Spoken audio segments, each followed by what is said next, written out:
दोस्तों नमस्कार। Nexon news के खास बुलेटिन में स्वागत है। दोस्तों आज के वीडियो में हम न्याय व्यवस्था के बारे में कुछ चर्चा करेंगे। उस विषय पर वीडियो बनाने का आज मन कर रहा है। कारण यह है कि पिछले 10 साल में जिस तरीके से न्याय व्यवस्था में बदलाव देखे जा रहे हैं, ऐसे पिछले आज़ादी के बाद से अब तक के न्याय व्यवस्था पर काफ़ी बदलाव आ गए हैं। इसको ये कहा जा सकता है कि जब देश के 145 करोड़ की आबादी किसी परेशानी या समस्या से जूझती है तो उसको सिर्फ अदालत ही नज़र आती है, जिसे उम्मीद होती है कि उसे कहीं से न्याय मिल सकता है तो वो है अदालत। लेकिन पिछले 10 साल के जो हालात दिख रहे हैं उसमें लग रहा है कि अब लोगों की जो आस्था है, विश्वास है, अदालतों पर से उठता जा रहा है। क्योंकि अब ये लगने लगा है कि अदालतें सिर्फ पैसे वालों की ही होकर रह गई हैं। अगर आपके पास धन दौलत, शोहरत और रसूख है तभी आप न्याय पा सकते हैं।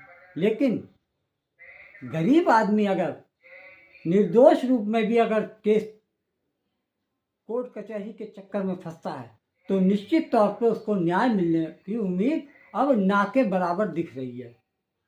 ये देखा जा रहा है कि निर्दोष लोग जेलों में सड़ रहे हैं। लाखों की संख्या में ऐसे लोग जेलों में हैं जिनका कोई भी केस, कोई भी चार्जशीट या उन पर सुनवाई तक नहीं हुई और दसियों साल से वो जेल में सड़ रहे हैं। ऐसे में आम जनता के दिलों में जो सर्वोच्च न्यायालय है, उच्च न्यायालय है, उन पर से आस्था कम हो रही है या लोगों को अब आस्था उन पर से विश्वास कम होता जा रहा है। ऐसा सोशल मीडिया और जितने भी प्लेटफॉर्म है ऑनलाइन मीडिया में ये सब दिखने लगा है कि अब लोगों को देश की न्याय व्यवस्था पर शक होने लगा है। लोग कहने लगे हैं कि न्याय व्यवस्था में सड़ांध हो गई है। यानी अब पहले वाली बात न्यायाधीशों में नहीं दिख रही है। जहां पहले ये होता था कि न्यायाधीश के आगे कोई दल नहीं, कोई जात नहीं, कोई मजहब नहीं, उनको सिर्फ जस्टिस से मतलब होता था। लेकिन पिछले 10 साल में देखने को मिल रहा है कि अब राजनीति का दबाव या न्यायाधीशों की स्वार्थपरता, उनको अपना स्वार्थ नजर आने वाली चीज़ें अब लोगों में दिखने लगी हैं। उनके वर्डिक्ट्स में राजनीतिक दबाव देखा जा रहा है। ऐसा इसलिए कहना पड़ रहा है कि अभी हाल में दो तीन जजमेंट ऐसे आए हैं जिसको लेकर जनता में काफ़ी रोष है। पहला जो केस आया यूपी के उन्नाव में एक दलित लड़की के साथ में 2017 तक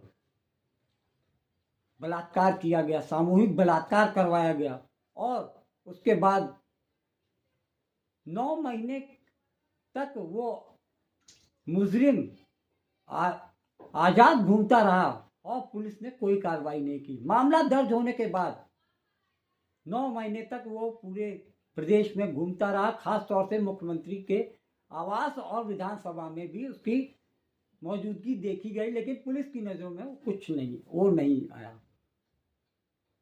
और इस बात को लेकर 8 साल तक जेल में रहने के बाद उस कुख्यात मुजरिम कुलदीप सिंह सेंगर ने दिल्ली हाई कोर्ट में अपनी जमानत और सजा के मुतल्लिक एक प्रार्थना पत्र दिया और उनको दिल्ली हाई कोर्ट के 2 जजों ने जमानत दे दी और सजा को भी सस्पेंड कर दिया। इस बात को लेकर पूरे देश में तहलका मच गया। पूरे देश से आंदोलन और मोर्चे निकलने लगे।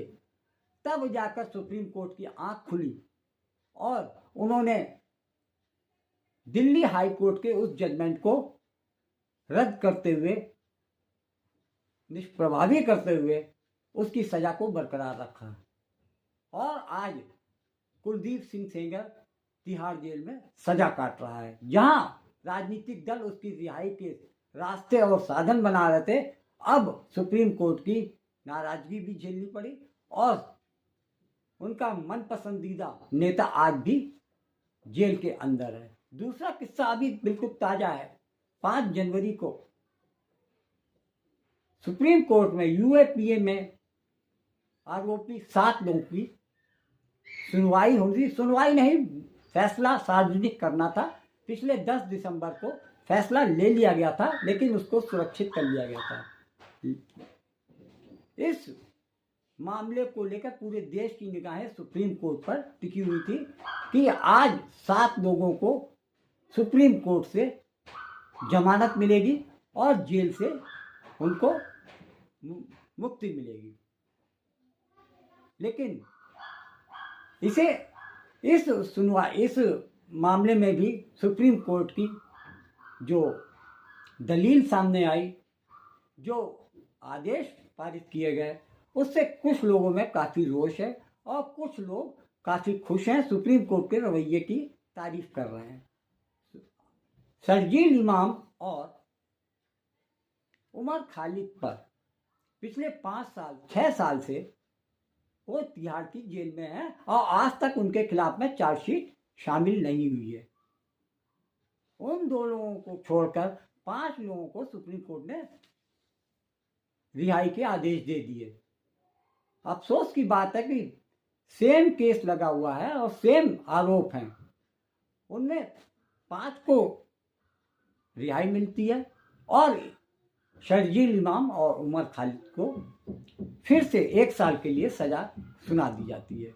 मतलब पुलिस या जांच एजेंसी को उन्होंने कहा कि 1 साल के भीतर आप इनके खिलाफ में पुख्ता सबूत कोर्ट के सामने पेश करें। दिलचस्प बात यह है कि इस मामले में यूएपीए के मामले में मैक्सिमम सजा 7 साल की है और 6 साल की सजा ये लगभग काट चुके हैं। ऐसे में अगर 7 साल बाद इनको आरोपों से मुक्ति मिलती है, तो इनको किस बात की 7 साल की सजा काटनी पड़ी? इस बात का जवाब शायद सुप्रीम कोर्ट देगा या नहीं देगा। इस मामले में वैसे भी सुप्रीम कोर्ट के मामले में ये कहा जाता है कि संवैधानिक संस्थाओं के आदेशों पर शक शुबा या उनके निर्णयों पर शक नहीं, उन पर सवाल नहीं उठाने चाहिए।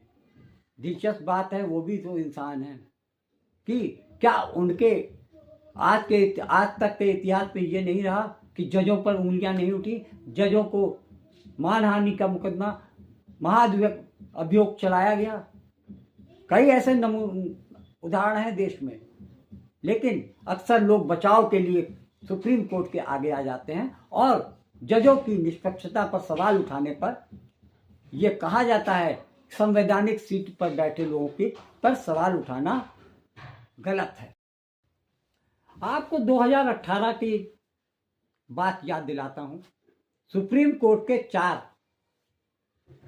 सीनियर जजों ने ओपन प्रेस कॉन्फ्रेंस की। ये इतिहास में, आजाद देश के इतिहास में पहली बार ऐसा हुआ कि सुप्रीम कोर्ट के 4 जजों ने सुप्रीम कोर्ट के अंदर चल रहे भ्रष्टाचार का खुलासा करने के लिए एक प्रेस कॉन्फ्रेंस की और उसमें बताया कि किस तरीके से केस देने के मामले में गड़बड़ियां धांधलियां होती हैं। तब तत्कालीन सीजीआई दीपक मिश्रा हुआ करते थे।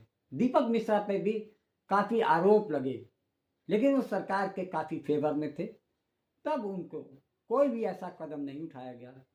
लेकिन जब सुप्रीम कोर्ट के ही 4 जजों, जिनमें लोकुर,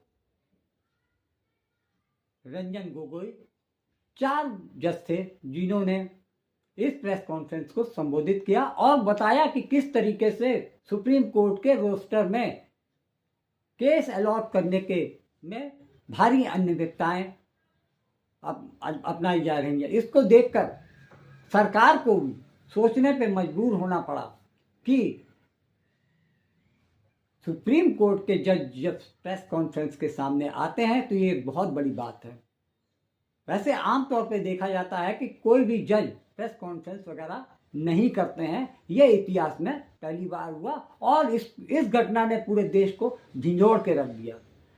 जिस न्याय व्यवस्था को लोग कहते थे कि यहाँ पर ना कोई भेदभाव होता है, ना जाति होती है, ना धर्म होता है, ना मजहब होती है, यहाँ सिर्फ पक्ष सुने जाते हैं और पक्षों के आधार पर न्याय दिया जाता है। अक्सर सुप्रीम कोर्ट के जजेज, हाई कोर्ट के जजेज जब सार्वजनिक किसी कार्यक्रम में जाते हैं, वैसे तो कम जाते हैं, लेकिन जब भी जाते हैं तो ये उनका एक ही बात होता है, एक ही बात सब दोहराते हैं कि जो आरोपी जेल में है उसको बेल मिलना उसका अधिकार है और सजा एक्सेप्शन मतलब जमानत तो उसको मिलनी ही चाहिए। लेकिन आज के समय में इस बात की कोई भी सरोकार नहीं है। ये देखा जा रहा है कि 5-5, 6-6 साल तक आरोपी जेल में बंद हैं और जजेस, चाहे वो जिला जज हों, सेशन कोर्ट के जज हों या हाई कोर्ट के जज हों, सुप्रीम कोर्ट के भी जज हों, जमानत देने में आनाकानी करते हैं। जबकि सार्वजनिक जीवन में वो अक्सर ये ज्ञान देते हैं कि किसी भी अपराधी को या आरोपी को जमानत मिलने का अधिकार है। लेकिन जब बात करने की आती है तो सभी कन्नी काट लेते हैं, जैसा कि शर्जील इमाम और उमर खालिद के मामले में दिख रहा है। सुप्रीम कोर्ट के जजों ने सिर्फ यह कह के पल्ला झाड़ लिया कि बाकी 5 जो कैदी थे उनको इसलिए रिहा किया गया क्योंकि वो शक के दायरे में थे। लेकिन ये दोनों इमाम, शर्जील इमाम और उमर खालिद की भूमिका दंगों में काफ़ी अहम बताई गई है, जैसा कि सरकारी वकील ने अपनी बातों में कहा। इस बात को लेकर शर्जील इमाम और उमर खालिद की जमानत याचिका रद्द की जाती है। शर्जील इमाम और उमर खालिद की जमानत की अर्जी को खारिज किया गया। हम माननीय कोर्ट का स्वागत करते हैं। 5 साल में भी जमानत ना मिलना इन 2 नौजवानों को, मैं इसको सरेआम गलत मानता हूँ, संविधान विरोधी फैसला मानता हूँ और मैं इसको मानता हूँ लोकतांत्रिक जुडिशियल सिस्टम के लिए गलत बात। जिन 5 सुप्रीम कोर्ट के जजों की ज्यूरी ने राम मंदिर बाबरी मस्जिद का फाइनल ऑर्डर सुनाया आजकल लगभग सभी जजों को सरकार ने उनको तोहफे से नवाजा है। सबसे पहला नाम आता है रंजन गोगोई। फैसला आने के 3 महीने के भीतर रंजन गोगोई को भारतीय जनता पार्टी ने राष्ट्रपति से इसके स्पेशल कोटे से राज्यसभा का मेंबर बनवा दिया। उसके बाद अशोक भूषण है और जो एक अब्दुल ऐस नज़ीर जो कि मुस्लिम पक्षकार, उनको इसलिए रखा गया क्योंकि वो मुस्लिम समुदाय से आते थे, उनको भी असम या आंध्र प्रदेश का राज्यपाल मनोनीत कर दिया गया। केवल एक ऐसे शख्स थे, ऐसे सुप्रीम कोर्ट के जज थे जिन्होंने कोई भी फायदा सरकार से नहीं लिया। उनका नाम अरविंद शरण बोबडे था। इस तरीके से और आखिर में DY चंद्रचूड़ रिटायरमेंट जब उनका हुआ तो दिल्ली विधि विश्वविद्यालय से उनको प्रोफेसर के रूप में अपॉइंट कर दिया गया। यानी कि लगभग सभी लोगों को सरकार ने, केंद्र सरकार ने राम मंदिर बाबरी मस्जिद में जो उनको निर्णय सुनाया उसके एवज में उनको सरकार की तरफ से तोहफे दिए गए। बाबा राम रहीम जो दुष्कर्म और हत्या का दोषी है, आरोपी भी नहीं दोषी है, उसे एक बार फिर 15वीं बार 40 दिन की परोल मिल गई है। 40 दिन की परोल यानी 40 दिन वो जेल के बाहर रहेगा। और वहीं दूसरी तरफ उमर खालिद, गुलफिशा, खालिद सैफी, तमाम आरोपी बिना ट्रायल के 5 साल 5.5 साल से जेल में हैं। उन्हें बेल नहीं मिलती। यहां राम रहीम लगातार पैरोल पर बाहर आता है। उसका राजनीतिक इस्तेमाल होता है, इसके भी आरोप लगते रहे हैं। राम रहीम रोहतक की सुनारिया जेल में बंद है। साध्वियों के साथ दुष्कर्म और पत्रकार की हत्या के मामले में उसे उम्र कैद की सजा सुनाई। सरकार के खिलाफ टिप्पणी की और फैसले दिए। खास तौर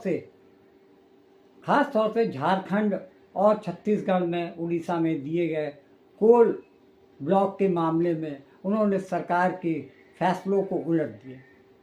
एक तरीके से ये कहा जाए कि बोबड़े जी ने जिस तरीके से सरकार की योजनाओं में जो अड़चन लोग आई, उससे सरकार के खास तौर से प्रधानमंत्री मोदी के खास मित्र अडानी को काफ़ी नुकसान हुआ।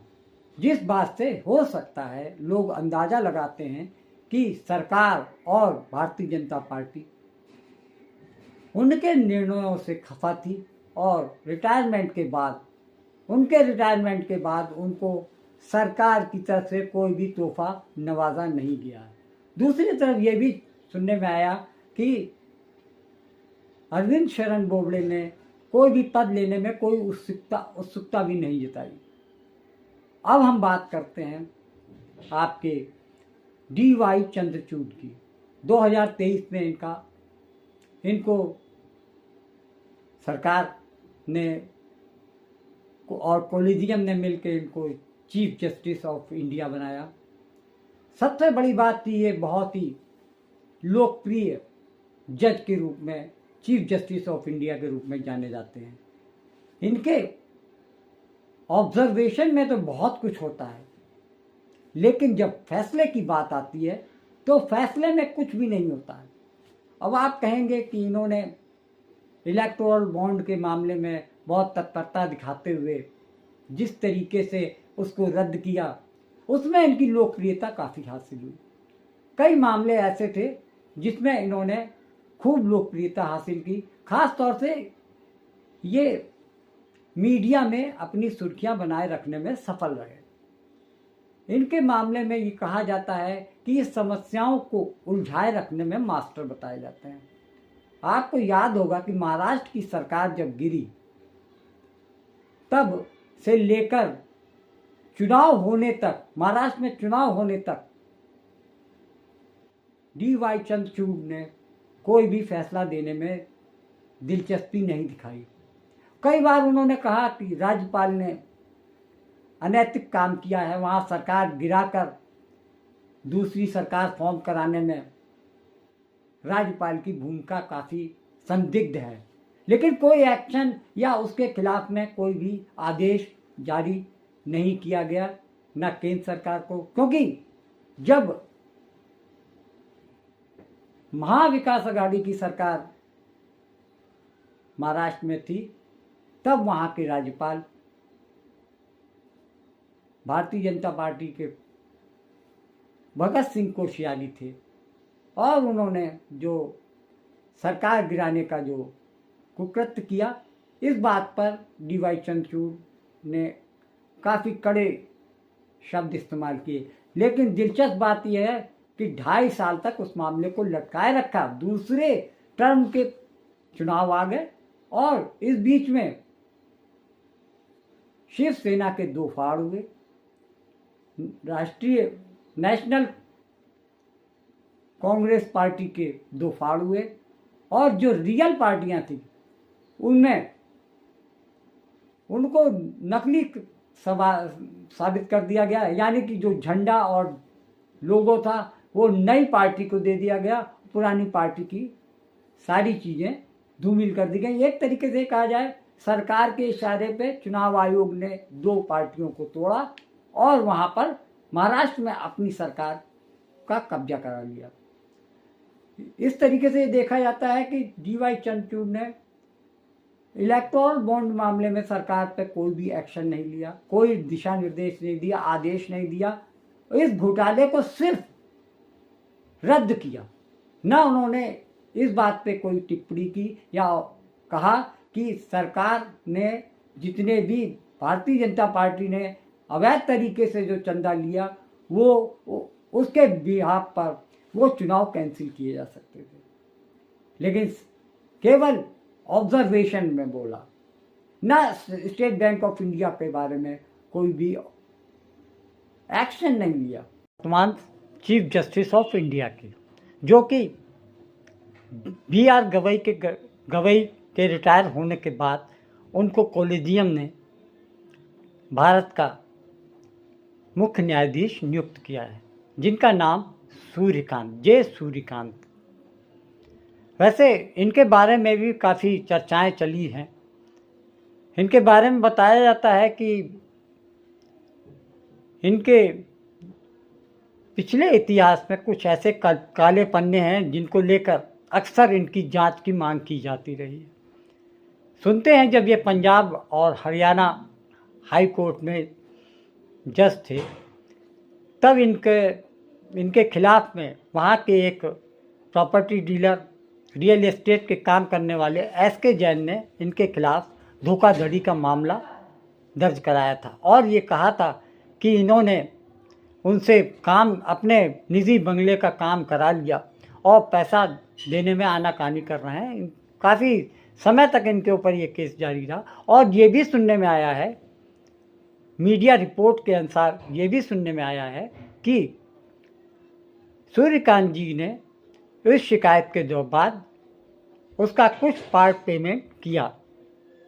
इसके खिलाफ में भी कुछ शिकायतें सुप्रीम कोर्ट में भी आईं और इनके खिलाफ में जांच बैठाने का बहुत ज़्यादा दबाव डाला गया, लेकिन कॉलेजियम और सुप्रीम कोर्ट के जजों ने उनकी शिकायत को दबा दिया और जांच ना करने का मन बनाया और अभी भी जांचें उनके खिलाफ में कई शिकायतें पड़ी हुई हैं। तो अब आप समझ सकते हैं कि अब वो चीफ जस्टिस ऑफ इंडिया हैं, उनके खिलाफ में कोई भी जांच नहीं होगी, न्यायिक अधिकारी के खिलाफ में मुकदमा नहीं लिखा जाएगा। जुडिशरी में 4 जजेस सीनियर, जिसमें 2 बाद में चीफ जस्टिस ऑफ इंडिया बने, चंद्रचूड़ गोगोई, तो ये सारे 4 लोग आके बाहर बैठे थे जनता के सामने। क्यों बैठे थे जनता के सामने? क्योंकि हर बात का आखिरी जो फैसला है वो जनता की अदालत में होता है, ना कि सुप्रीम कोर्ट ऑफ इंडिया में होता है। सुप्रीम कोर्ट ऑफ इंडिया जब तक संविधान का पालन कर रहा है और जनता की मर्यादा का पालन कर रहा है तब तक वो सुप्रीम है, अगर नहीं कर रहा तो वो सुप्रीम नहीं है। हमें इस बात का पूरा ख्याल रखना चाहिए। आप जब अकाउंटेबल नहीं हो, एक यादव नाम के जज जो हैं इलाहाबाद हाईकोर्ट के, वो बजरंग दल और विश्व हिंदू परिषद जैसे टेररिस्ट ऑर्गेनाइजेशन के कार्यक्रम में जाता है। अब ये RSS को टेररिस्ट ऑर्गेनाइजेशन तो सरदार वल्लभ भाई पटेल पहले गृह मंत्री, जिनका इतना बड़ा स्टैचू मोदी जी ने खड़ा किया है, इतना बड़ा किया है कि बोला चाइना का सारा उस वक्त लोखंड खत्म हुआ था। तो वो सारी बातें होने के बाद वो पटेल साहब ने यही कहा कि RSS एक लोकतांत्रिक ऑर्गेनाइजेशन नहीं है, देश के लिए खतरनाक है, टेररिस्ट ऑर्गेनाइजेशन है। तो ऐसे में अगर जज जाता है और वो बार बार कहता है कि मैं जाऊंगा और उसके ऊपर कार्रवाई नहीं होती। महाराष्ट्र में जो 1.5 साल पहले आरती साठे जी जो स्पोक्सपर्सन रही है बीजेपी की, उन्हें जज बनाया जाता है हाईकोर्ट में और फिर 56 लोगों को बाईपास करके जज पंचोली साहब को अब यहां पर सुप्रीम कोर्ट में जज बनाया जाता है, जो 6 साल के बाद, सबसे खतरनाक चीज है 6 साल उन्होंने दिए हुए डिसीजन देखिए, 6 साल बाद वो चीफ जस्टिस ऑफ इंडिया हो जाएंगे।